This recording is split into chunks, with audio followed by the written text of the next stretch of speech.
I think what did it for them was like when I explained that all of these other cryptocurrencies have a founder, they have a paid marketing team, they have corporate offices, they have like just ridiculously expensive tech buildings. And I compared Bitcoin as like, listen, there's no founder, there's no CEO, there's no CMO, there's no paid marketing team. Bitcoin is run by all of us who run the nodes, or I explained that and then they're like, okay, they start to get it. But I think part of the journey too is just kind of giving them the resources and then allowing them to kind of learn it on their own. I feel like you can only do so much as a young woman in the space. There's not a lot of us. And so I would love to see more young females in this space, young people in general. And so looking in the next 10 years, like right now, I have a business partner and co-founder. We're building out a platform that helps young people understand financial markets and how they correlate back to Bitcoin.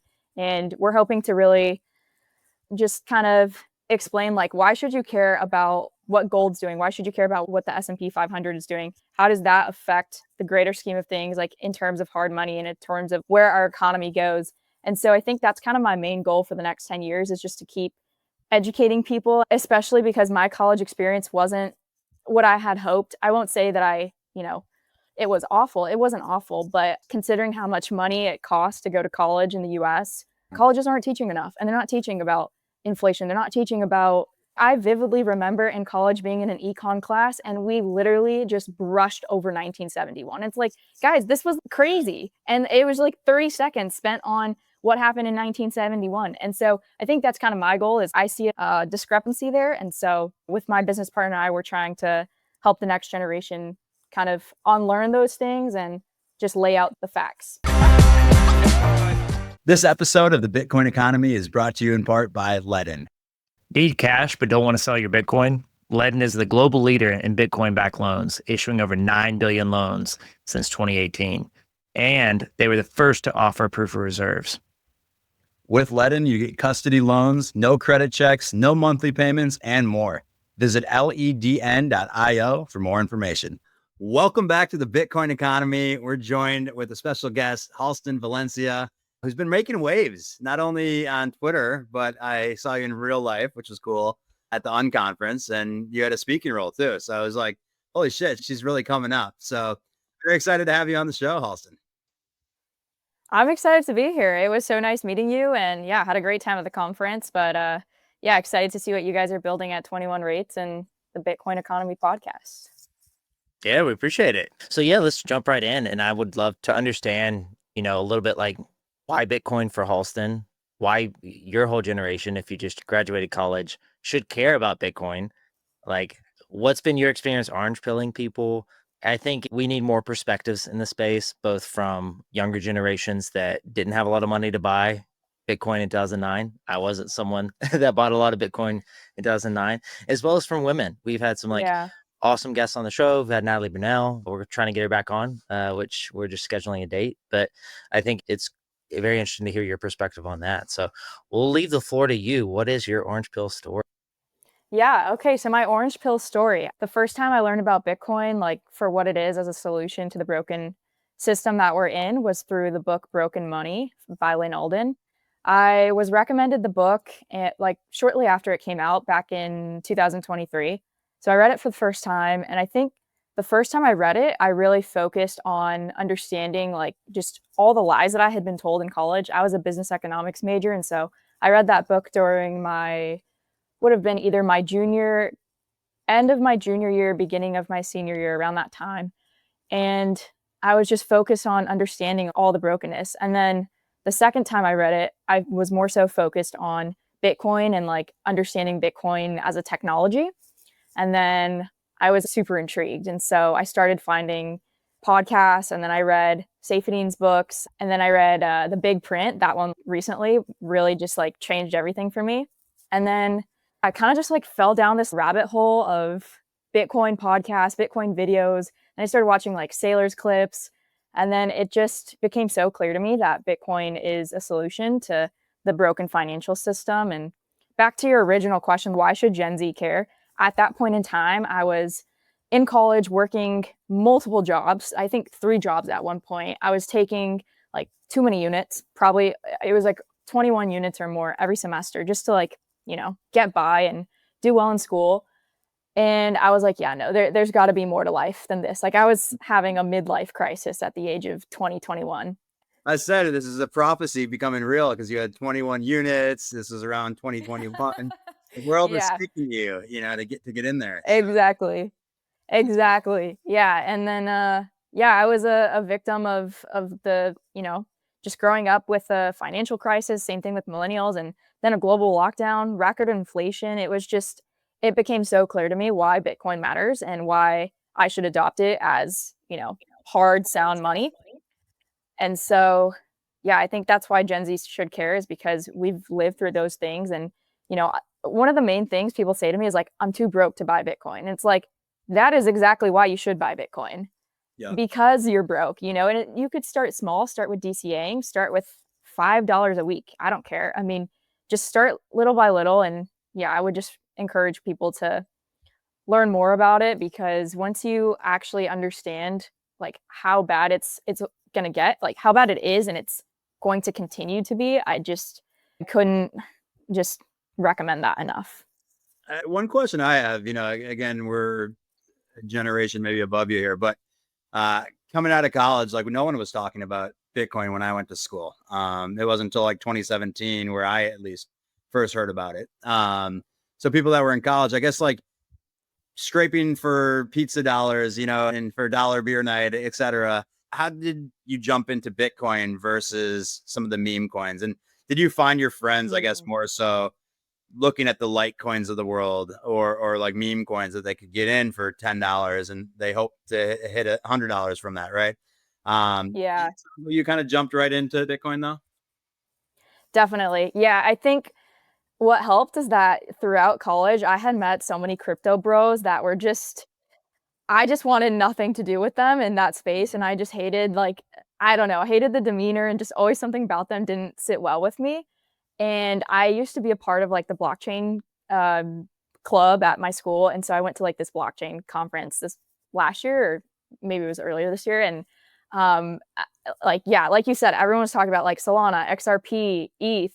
And it's like people just don't understand Bitcoin for what it is. I think for me, I was blessed to have come across like coin stories and really like just Bitcoin maxi podcasts. So I was able to understand the Bitcoin ethos right away.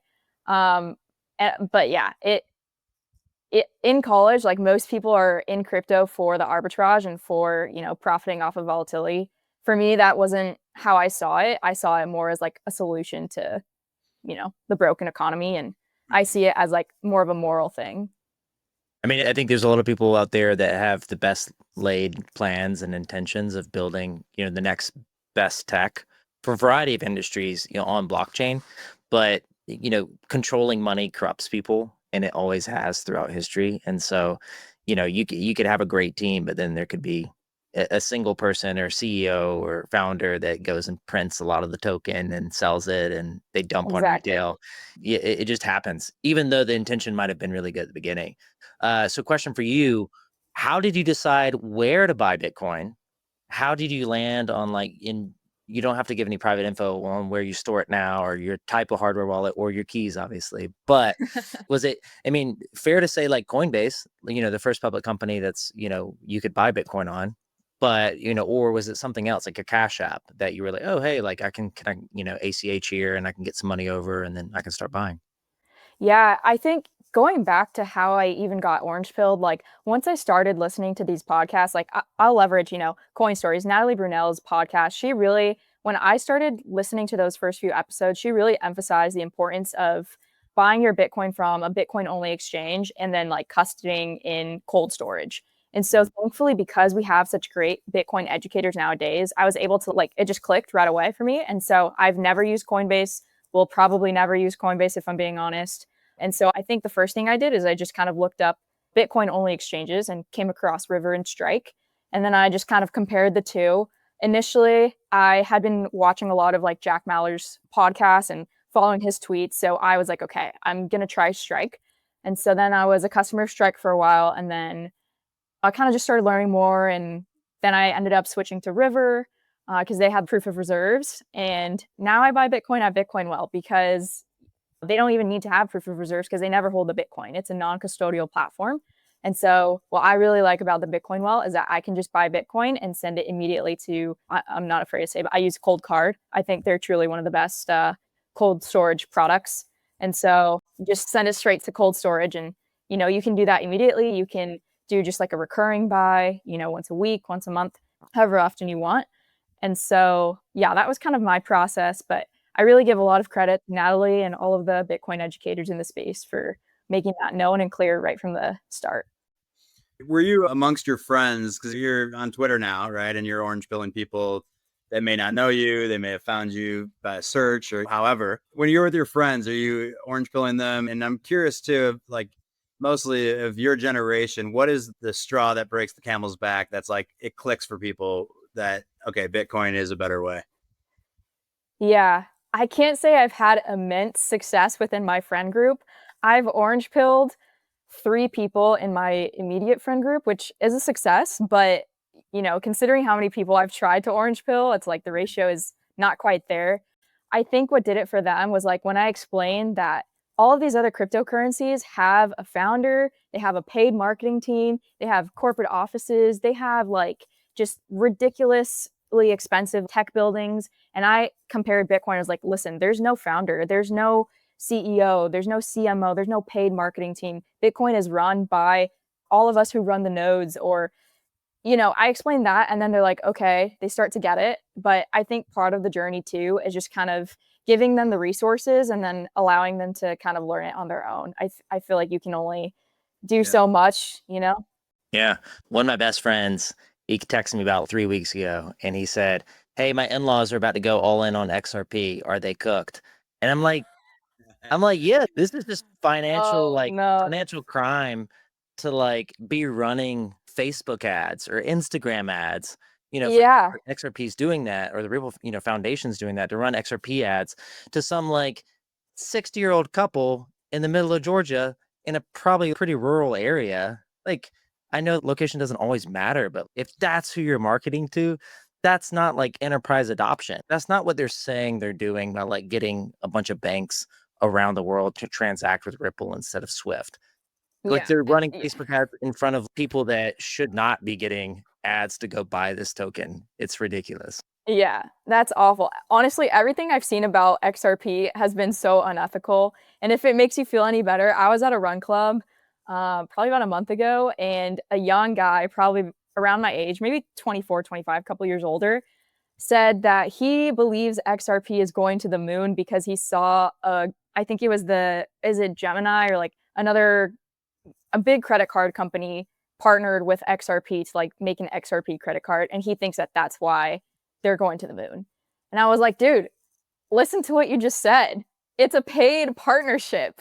Yeah, I don't know. It just Yeah, I think she backs up the point that like there's predatory marketing that's being done. And I do yeah, think that is a really good angle to talk about. Like people forget there's no CEO of Bitcoin, there's no paid media or marketing campaign. And to see that that is what other people are doing is like, you're like, wait, okay, so why would you need to spend marketing if you're really focused on B2B? It's because they're not. They're focused on B2C. They're focused on people buying up the token and becoming exit liquidity for all of them, exactly. and then they could just keep printing the token. There's nothing stopping them. So I think showing like, look, you are the product you are being sold to in that regard. And then for Bitcoin, there is no one selling to you actively except for people obviously that hold Bitcoin, but it's not like a centralized entity doing that. I think is a really big distinction.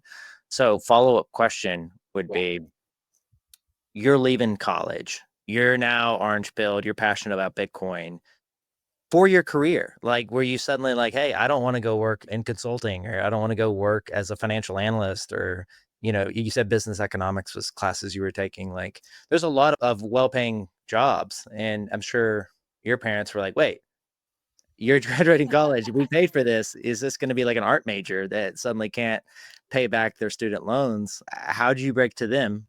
You're going to start working in Bitcoin. Yeah, so I actually, throughout my college years, I always had business marketing internships. So my last year of college, like earlier this year, January to kind of like June-ish, early July, I had been working full time while also being in school full time. So I was working at a marketing agency in LA, doing lots of like entertainment, lots of just paid marketing, pretty much the opposite of what I do now. And so thankfully that gave me some good experience and a nice title to put to my resume. I got some experience as a financial analyst in that position as well, helping out our clients. But I eventually, as soon as I graduated and, had already been working there for 6 months, I got so sick of being in the fiat world that I just decided I was going to start looking for Bitcoin oriented jobs. And so thankfully, I think it was like a God thing. Like I literally just saw my boss's tweet about him looking for a marketer and I DM'd him right away. And then we did like 3 calls and then I got the job. So that was fantastic. As to what my parents think about it, my dad, he's like a tech guy, like software engineer. And so it's so crazy to me. Like sometimes the smartest people, like the people with the biggest tech backgrounds, like don't want to understand Bitcoin. And like, so he thinks I'm a little bit nuts right now. He's not a Bitcoiner. He's not orange pilled. My mom, however, she is very much a Bitcoiner and loves to see everything that I'm doing. And so she really supports my work and all of my aspirations in this space. So I have her support and I have my dad's support too. He just thinks I'm crazy. That's all. What's the general like feeling towards treasury companies? And I know you're one person, so they can't speak on behalf of your generation, but in your small sample size, are your friends on stocks first and then are using this as a bridge? Like I'm trying to understand that. That's my thesis, is this kind of serves as a bridge, but yeah. Curious, like in your generation, if that's something that is starting to orange pill people with all this money coming in the decade. Yeah, I think I can confidently say that everything that Saylor's doing on MicroStrategy is fantastic for acting as a bridge. I always try to tell people who, in my immediate friend group who are purchasing, Stride, Stripe, whatever the offering is, I try to, remind them like the purest form of Bitcoin is literally just buying Bitcoin either on an exchange or from a platform like Bitcoin Well and custodying in cold storage. That is the absolute purest form of Bitcoin. That's when you truly control your money. A stock is not, or an ETF, that is not Bitcoin. And I try to remind them of that. And I think my overall sentiment towards treasury companies is I love that they're kind of bridging the gap between traditional financial markets and real hard money. But I hope that it's not a distraction. I think right now, a lot of us in this space can see it as a distraction. And I think I would agree with that. I think, what Michael Saylor said in New York was perfect. He said, it's not enough to just say, fix the money, fix the world. You have to fix everything that fiat touches and destructs. And so fix the securities, fix the equities. I completely agree with that. I just wish that people would understand it to be 2 separate things. And I think right now, for the people that aren't orange pilled, they're seeing it as kind of the same thing. And so, I think I can confidently say that I'm seeing more and more young people, especially, become orange pilled after participating in, whatever Michael has to offer, or being a customer of that, but or investor rather. As for the future of treasury companies, I don't think all of them win, and I think that's going to be a little bit scary for them. But guess we'll see. Yeah, I mean, we talked to George McHale from Bitcoin for Corporations on the live stream today, and that is one thing that he also said of they're not all going to win. Yeah. And then he also mentioned, go back to the fundamentals of buying Bitcoin directly. I did want to comment on your point earlier of your job, because Matt Cole, that was on the live stream as well, had mentioned, he's like, look, people say these podcasters, but it's also people just really showing initiative that you can go out and in a newer industry, carve out your own, value that you bring to that industry. So like going out, creating content and educating people, saying it in a different voice that maybe resonates with people. And you understand maybe the perspectives that like, and the ways to talk about it that would like do it. Same thing as like, I saw like a tweet from the Bitcoin Boomers podcast, so I think it's Larry Lepard and 2 other guys that are doing that. They wrote that, he wrote the big print recently. And then he's saying like, in one of the tweets was like, hey guys, like yelling at someone that, they're noob and they're not doing things the, core fundamental Bitcoin way isn't a great way to like expand the market, expand, the number of like hodlers. So you really do need a lot more voices talking about it in a different way. And also from a career perspective, I think that is good advice to show. You reached out to, you DM'd, Adam O'Brien like right away. And you were like, hey, like, I would love to do the Bitcoin Well marketing role. And that's initiative. It's like, doesn't really take that much. It's like free. You're not even like paying for anything. You're just like, oh, let me just Yeah. DM real quick. Be like, I want this job, whatever it takes. Yeah, exactly. And I think going back to what you were first saying about, having those voices, I think for me, I am so grateful to Natalie Brunell because seeing like a woman in this space, like that was really inspiring. And especially because I had, gone through 4 years of college being around like crypto bros who, I think it's just the age too, lots of immaturity, but like didn't always treat women with like in the nicest way, weren't always super respectful, had this like arrogance to them, and just kind of the only thing they cared about was like number go up, right? And so seeing someone like as kind and, informative as Natalie, and someone that genuinely cares about helping not only young people understand the brokenness of the system, but women specifically, like that was so helpful to me. And I'm so grateful for that. And so, yeah, I completely agree. I think having your own voice in this space is so important because you never know who you might orange pill and who you might impact. Yeah. I was going to say, it feels like we're talking to a young Natalie Brunell. Where do you see yourself in like 10 years from now? Would you want to be, continuing to be an influencer and work in the companies, or where do you see yourself, I guess, in 10 years from now? Yeah, I think I'm not sure if influencer is the right word. I guess you could call it that. Influencer, Bitcoin educator. I would love to keep growing in this space, especially because I think as a young woman in this space, there's not a lot of us. And so I would love to see more young females in this space, young people in general. And so looking in the next 10 years, like right now, I have a business partner and co-founder. We're building out a platform that helps young people understand financial markets and how they correlate back to Bitcoin. And we're hoping to really just kind of explain like why should you care about what gold's doing? Why should you care about what the S&P 500 is doing? How does that affect the greater scheme of things, like in terms of hard money and in terms of where our economy goes?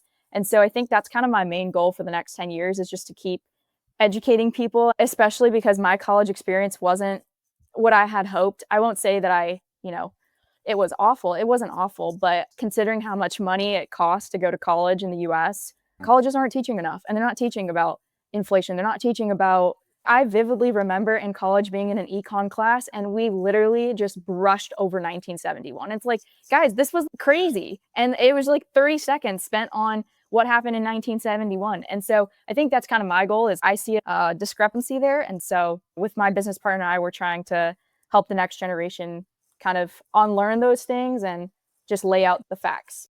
Yeah.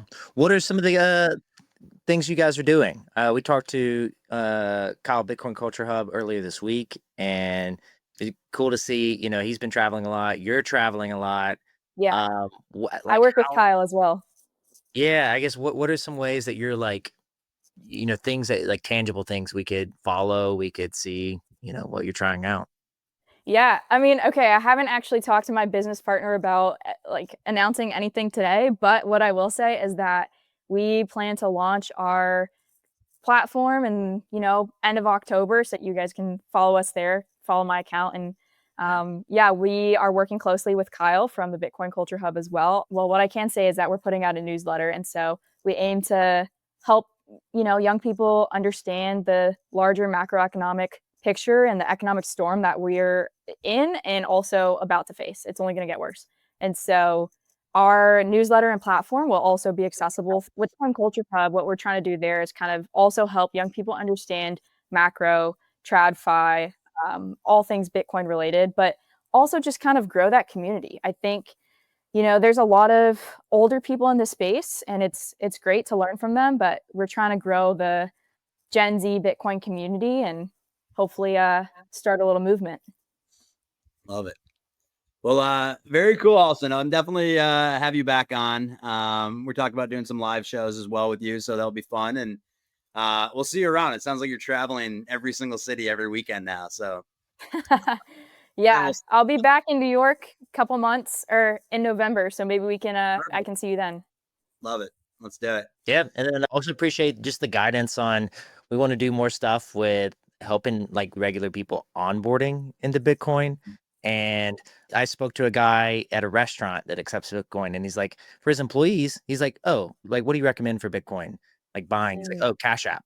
Like, do Cash App. And I was like, really? Like, no hardcore Bitcoiner ever says that.